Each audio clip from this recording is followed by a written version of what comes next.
what is a personality? Why is it important to learn about and understand personalities? Well, we're going to be talking all about that on today's episode of Real Talk. Let's get into it.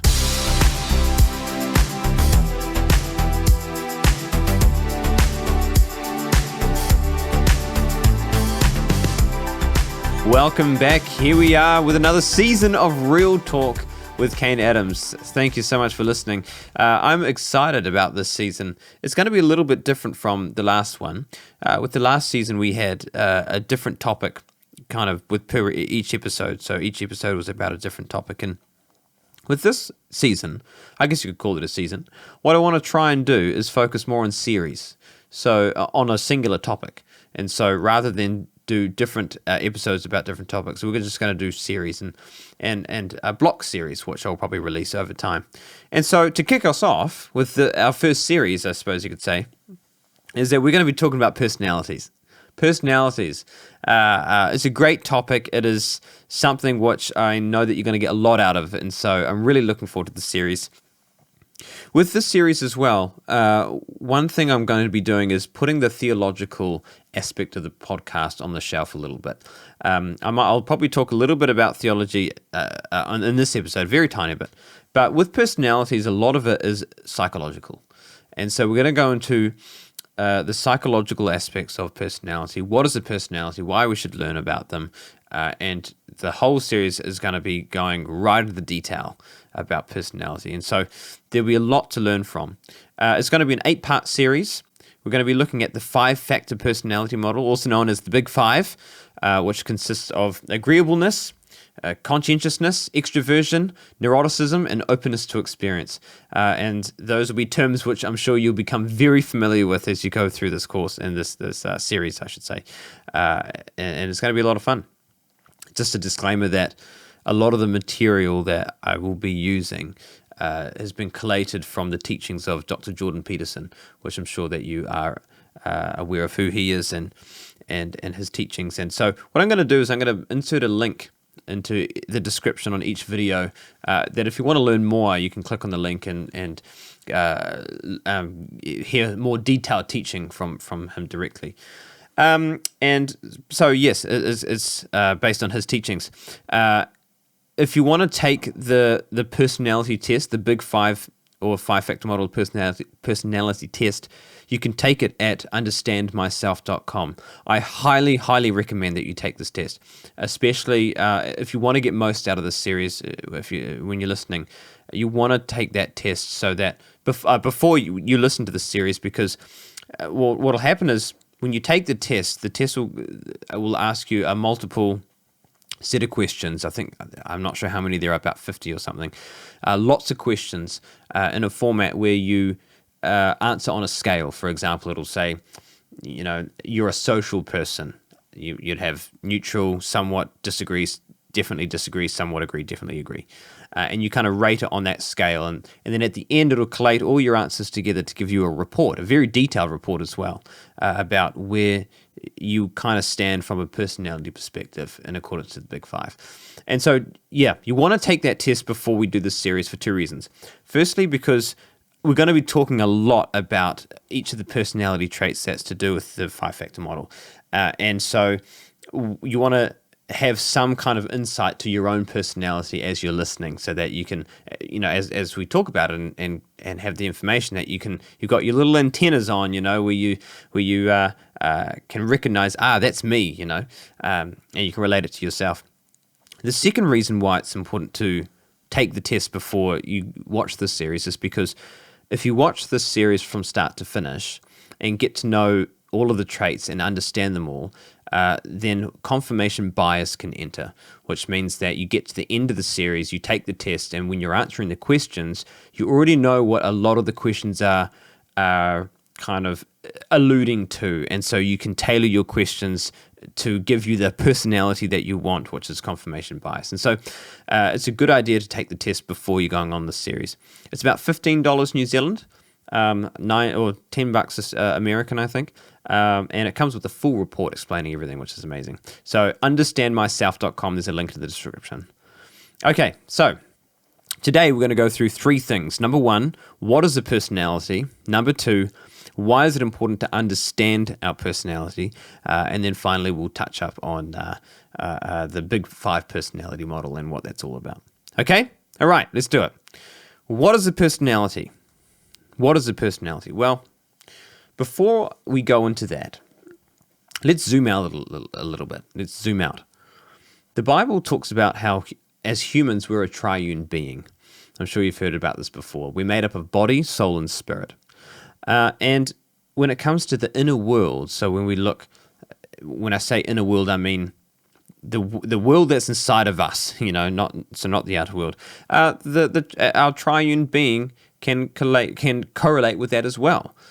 So our body and soul and our spirit. So, for example, the inner world, according to our body, is everything that is physical. So that's your heart, your brain, your pancreas, your neurological wirings, your chemicals or endorphins like dopamine and serotonin, oxytocin, cortisol, all of those kind of things. So that's all the inner world physically, right? Physical stuff.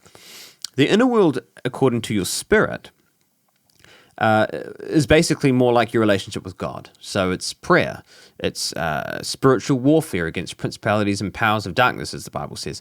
It's basically what it could be as well. It's a connection with the outside world, but from a spiritual perspective.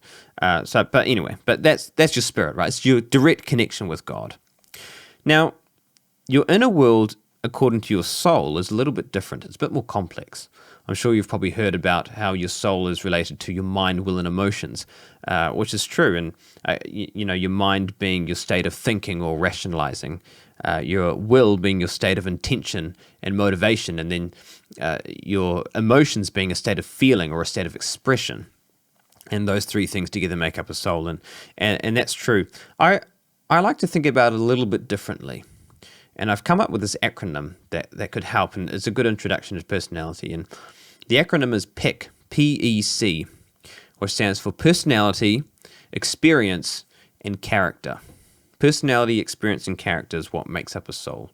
And so your personality being basically the essence of who you are from birth, and it's made up of many traits and sub-traits, which we'll go into very much a lot of detail about that. Your experience is made up of basically what you experience in your life based on your culture, based on your environment, your upbringing, your childhood, how your parents treated you, how your friends treated you, how you went through the hardships of life, the good times, the bad times, everything that you've experienced. And that will help shape your soul as well. Notably, things like trauma as well could be an example of your experience. And then your character is the outworking, or perhaps the lack of outworking, of an absolute moral value system. And we touched on this a little bit when we talked about guilt and shame, about how, particularly as Christians, but I would say every human would know deep down that our lives are run and that this world is run based on an absolute moral value system. And so definitive right and definitive wrong, things that are absolutely right and things that are absolutely wrong. And basically our character is the measurement as to how we live up to those standards, or how we live an integral life, whether we live a life of integrity or whether we don't. And so that's kind of like your character. Now, each of these aspects on the PEC analogy, the PEC acronym, is personality, experience, character. Each of these aspects differ in terms of level of plasticity. So what I mean by that is that if you've got you can imagine a scale. So you've got on one end of plasticity, something is unbelievably rigid, fixed, immovable. And then on the opposite end of the spectrum, you've got something that is malleable, something that is flowing, something that is free, something that is movable, basically, right? And so personality, experience, and character differ, and they vary on that scale. For example, take personality. Personality is very rigid, and we're going to go into this, but personality is, for the most part, biologically determined. It is part of your genetic code, and it's almost unchangeable, basically. You can change it to an extent in the sense that you can expand the range of your personality by a little bit. But if you attempt to expand that range a little too much, then you're going to snap back to your natural temperament. What do I mean by that? Really quickly, for example, if you are an extremely introverted person, you can learn social skills that'll help you to be more social in life to an extent that would help you be a little bit more extroverted, a little bit more sociable. But you're never going to be able to become a complete extrovert, a high extroverted person, because it goes against your natural temperament. You'll snap back to where you are. And so personality is fairly rigid. Experience is kind of in the middle. It's less rigid as personality, but it's not as flexible as character, as we'll go into. So, because experience can be split basically into what you can change and what you can't change. What you can't change is the things that have happened to you, right? So the things that have happened to your past, whether good or ill, you can't change those. But you can change, or you can control how you move on from those things and how you heal from those things. And so it's kind of in the middle. There are aspects you can't change, aspects you can change. And then character, on the other hand, is right on the opposite end of the spectrum, where it's very malleable, it's free, it's movable. And how do we know that? Because basically, people who live a life of, let's say, selfish hedonism, where they're giving in to every whim that comes their way, into every selfish desire, they're constantly putting their own needs before the needs of others, to the detriment of others, and they are refusing to accept responsibility. All of those kinds of things. You take someone with that kind of character, that's totally and completely their choice. They have the power to change that. They decide not to. And so that's their choice, right? And it's a foolish decision, obviously. And I guess we know that character is very high in plasticity because you could spend decades building up a reputation only to absolutely obliterate it in a matter of hours through intentional failings or an intentional mistakes or foolish decisions that'll absolutely obliterate your reputation. And so, it takes years to build up, seconds to tear down, basically. Okay, so I don't know, I thought that was interesting. And I suppose one thing I will make a distinction about, actually, going back, I mentioned very quickly before, trauma. Trauma comes under the banner of experience. The difference between trauma and personality is that trauma obviously is something that happens to you. Personality is something that is biologically determined. What happens is, I think particularly since COVID, people have really researched more about mental health, have gotten more into mental health and understanding it, and coming with that would be the word trauma. I think a lot of people have learned about trauma and what that means, and what happens is people can take that word trauma and then attribute it to every negative aspect of their lives and say, it's a result of trauma. It's kind of like that saying that if you give somebody a hammer, then everything becomes a nail, And it's like when people learn what trauma means, then they attribute trauma to every negative aspect of their lives. I'm so anxious. It must be because something traumatic happened to me when I was 6 years old, right? But that's not necessarily the case. Anxiety, I think, is a great example of that. Someone could be very anxious, and it could be from trauma, but it also could just as equally be part of their personality. That as part of their personality from birth, they're simply more sensitive to negative emotion than most people. And no amount of experience would have affected or changed that. And so it's not always trauma, when people are experiencing anxiety or depression, but it can be part of personality as well. Okay, so now, obviously, with this series, it's about personalities. So we're going to take experience and character, and we're going to put them away for another day. We're not going to focus on those. Otherwise, it's just going to be far too much information. Okay, so what is a personality? We haven't even answered the question yet. What is a personality? This is the way that I like to define it. A personality is a characteristic way of thinking, feeling, and behaving that is unique to the individual. In other words, a personality, it's made up of characteristics or traits and sub-traits that have been embedded in you since birth. So they're biological, and they determine how you view the world and how you interact with people and interact with the world by nature, I suppose. You don't have to think about it, I suppose a common example of personality traits, would be like introversion versus extroversion. And we know it's biologically determined because you can take, say, a child who's about 12 months old, and they could be very sociable. They're always wanting to be around people. They're always talking or attempting to talk. They're always seems to be in a state of positive emotion. And as you watch them grow, and I know this isn't always the case, but for the most part it is, you watch them grow through childhood and then through teenage years, all the way into adulthood. And that desire for sociability remains consistent. And they're an extroverted person by nature.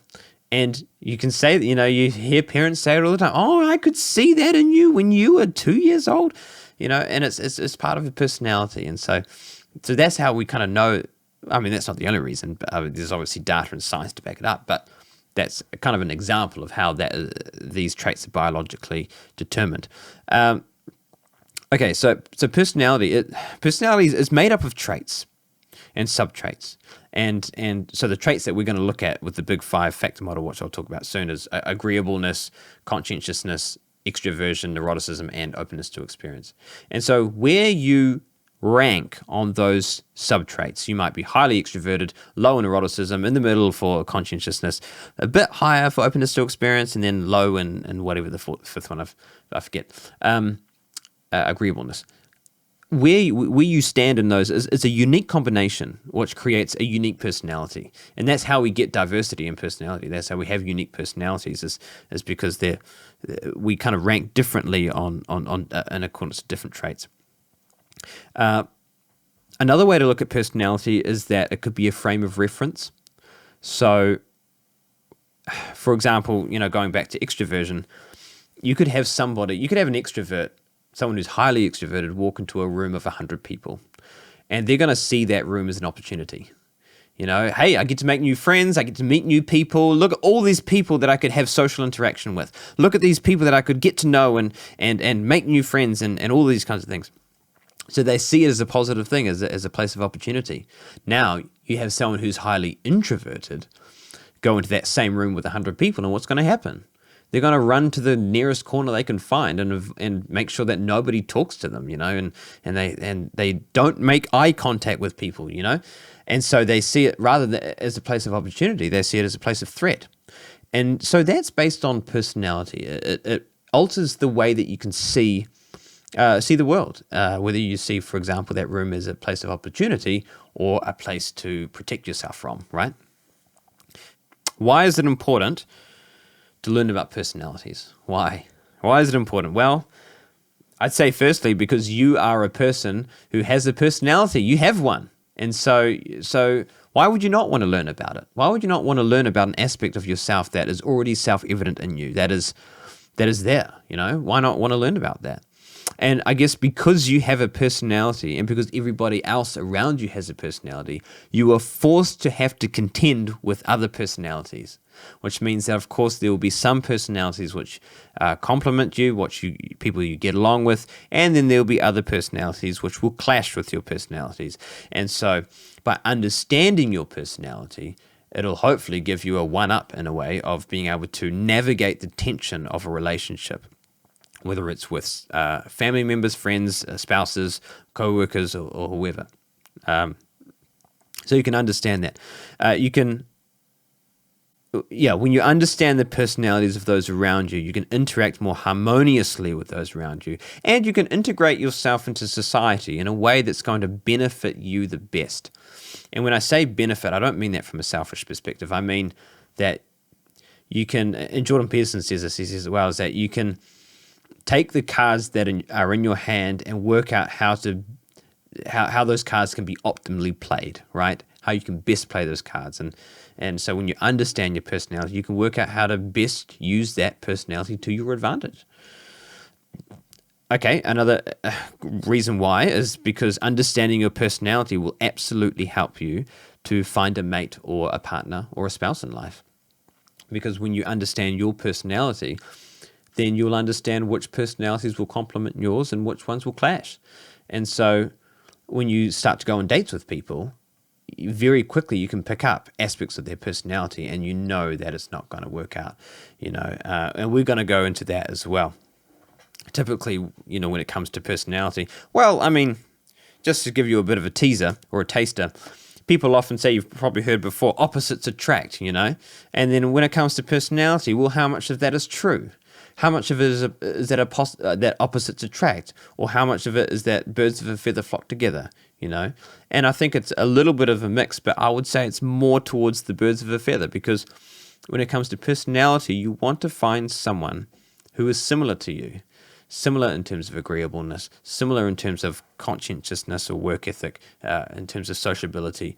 Not exactly the same, because there is absolutely benefits of differing on those scales. But you want to find someone that is similar to you, with the exception of neuroticism, which we'll talk about later. Okay, understanding personalities will help you with raising children. Absolutely. If you can learn about the personality of your child, you can raise that child in accordance to their personality, giving them a strong start in life. Because, you might have a child who is a very agreeable child. So they're always putting other people's needs before their own. They're always, which is a great thing. It's a great trait to have. They're very kind. They're always doing the best to please people, to get people to like them. Well, if you recognize that as a parent, then you can tailor your parenting style to ensure that they learn to stand up for themselves, to learn to take control when they need to learn to say no, to have boundaries, right? And then the opposite could be if you have a child who is unbelievably disagreeable, who they're stubborn, they're always putting their own needs before the needs of others. Well, then you tailor that your parenting style to teach them that they need to respect others, that they need to learn to show compassion, learn to show politeness, learn to show respect, and to respect those who are in authority, or respect their peers as well. Okay, understanding personalities can help you in the workplace. You can understand why there are certain people that you work with that you don't get along with, right? And we all have those kind of people where, it might be at work. Well, workplace is a good example, where there's just that one person you work with and you just clash with them, right? There's just something about them and the way that they view the world, the way that they operate, that just clashes with you. And when you understand your personality and you understand their personality, then it can make things a lot easier to be able to, like I said before, navigate the tension of that relationship. Okay, so that's just, and another one, lastly, and we'll talk about this later on in the series. Personality can help you find it'll help you to find a job that is appropriate to you. So it can help with career choice. And they often say, well, let's put it this way. You never want to tailor your personality to a career that you want, because it doesn't work like that, because your personality is too rigid. Remember, it's a low-level plasticity phenomenon. And so you want to flip it. You want to tailor your job in accordance to your personality. So if you're a very sociable person and you are disagreeable, then sales will be perfect for you, right? If you are the opposite of that, then you'll work better under a leader in a team. Anyway, we'll go through all of that later on. Okay, so let's touch on the 5-factor model, the big 5. One of the best ways that we can measure personality is through psychometric testing. And I'm sure there'll probably be a lot of psychometric tests that you're familiar with. There's things like Strength Finders, Working Genius, Myers-Briggs, Love Language, Flag Page, Enneagram, and so, all of these kind of psychometric tests, which I'm sure you've heard of. Some of them are good, some of them are okay, some of them are not good. Strength Finders is good. I like StrengthsFinder. I think that's fantastic. Focuses on your strengths, things that you were good at, and how you might struggle in those areas. It doesn't take holistically about personality. It doesn't take in personality kind of in a whole, but it is very good when it comes to recognizing your strengths. Working Genius is a good one. Working Genius looks at personality, but it looks at it from a work environment perspective. Very good for teams and for leaders and for managers. So yeah, I rate that one quite highly. Myers-Briggs test, I haven't done that one. I haven't done too much research on it, but from my understanding, I think it's based on the teachings of Carl Jung. And also from my understanding, the big 5-factor model, which we're going to be talking intensively about, is basically an updated, very, very updated version of the Myers-Briggs. The Myers-Briggs test was good in its day, but I think it is very outdated now, from my understanding. And the 5-factor model has kind of taken over the Myers-Briggs test. Love language, yep, that's good. Flag page is okay. It's a flag page, if you've heard of it. It's a bit of a lesser known one. It's quite a simplistic way of looking at personality. Enneagram, I wouldn't touch it with a 5-foot pole or a 50-foot pole in that measure. It's not a good test, the Enneagram. So just from a theological or from a Christian perspective, the Enneagram, which people might not know of, it actually has very much New Age origins. It came from, it was invented in the 1960s from basically a group of occultists. And I'm not making this up. You can look it up. And it was kind of rebranded to be able to fit into Christian circles later on. And people go nuts with the Enneagram, you know. But it's I would stay away from it. It's too confusing. It's not based in scientific evidence or psychological evidence. It's not a good test to do. So stay away from Enneagram. Okay. So what we're going to look at, though, is we're going to look at the 5-factor model. The reason I chose this model is because it is one of the most substantiated models in psychometric testing that's been backed up by many scientific peer reviews, as well as psychological testing. So it's got a lot of weight to it. And it's been proven to be fairly accurate, particularly even when I took it myself. It's a very accurate test. Another reason why I really like the 5-factor model is because one thing that differs from all of the other psychometric testings that I just listed is that it takes into account negative emotion. So kind of the tendency for someone to experience anxiety, depression, frustration, and pain from a personality perspective. No other psychometric tests that I know of bring that into account. And so that's what I really like about it, is that it brings into account negative emotion. The 5-factor model was invented in the late 1950s, but it didn't gain recognition until the 1990s. With Dr. Jordan Peterson and some of his PhD students who did extensive research on the Big Five in the 90s and kind of brought it into light. And now it's a very popular psychometric test that's revered a lot by the psychological community and universities alike. It's the research is one of the most, the original papers is one of the most cited papers in psychological terms, in the psychological community, I should say. So it's very substantiated. It's a great test. Again, if you're wanting to do the test, you can take the test at understandmyself.com. I've got the link in the description, so you can check that out. I recommend take the test before you listen to this series, particularly before the next episode. So the 5-factor model, it's made up of 5 personality traits and 10 subtraits. So each personality trait comes with a set of 2 subtraits underneath it, okay? They are made up of, number 1, agreeableness, which is made up of compassion and politeness. Conscientiousness, made up of industriousness and orderliness. Extroversion, made up of enthusiasm and assertiveness. Neuroticism, which is made up of withdrawal and volatility, and openness to experience, which is made up of intellect and openness, which is in relation to creativity. In a nutshell, really quickly, agreeableness is basically it's rooted in negotiation. So an agreeable person is more likely to put somebody else's needs before their own, whereas the opposite can be said with someone who's disagreeable. Conscientiousness is rooted in responsibility. So a conscientious person is a hard worker. They value responsibility, whereas someone who is low in conscientiousness values leisure over work. Extroversion is rooted in positive emotion. And so an extroverted person is more likely to be sociable, they're more likely to be impulsive, more likely to value the present over the future, whereas an introverted person is more likely to value solitude. Neuroticism is rooted in negative emotion.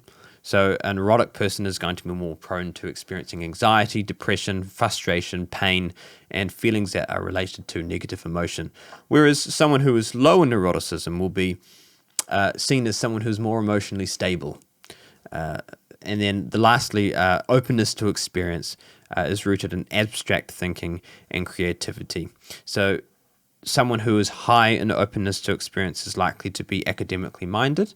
They're more likely to find beauty and value in the aesthetic experience, and they enjoy creativity. They're creative people. Whereas people who are low in openness to experience tend to be more black and white thinkers, more strategic, from a political perspective, and I'll touch on this, is that people who are low in openness to experience tend to be more conservative, and people high in openness to experience tend to be more liberal. So those are the 5 traits. So, I'm excited. It's going to be a really great series. We're going to be learning all about personality. I think you're going to get a lot out of it. But the plan is that over the next 8 episodes, we're going to go over each of the 5 traits and talk about the sub-traits, talk about the advantages and the disadvantages of being high in a certain trait or low in a certain trait. And we'll go through it in a lot of detail. And then we're going to finish off with talking about personality and context. So thanks so much for joining the ride. Welcome back to another season of Real Talk with Ken Adams, and we'll see you next time as we talk about agreeableness. We're going to talk about agreeableness, compassion, and politeness, and so you want to stay tuned for that one. See you next time.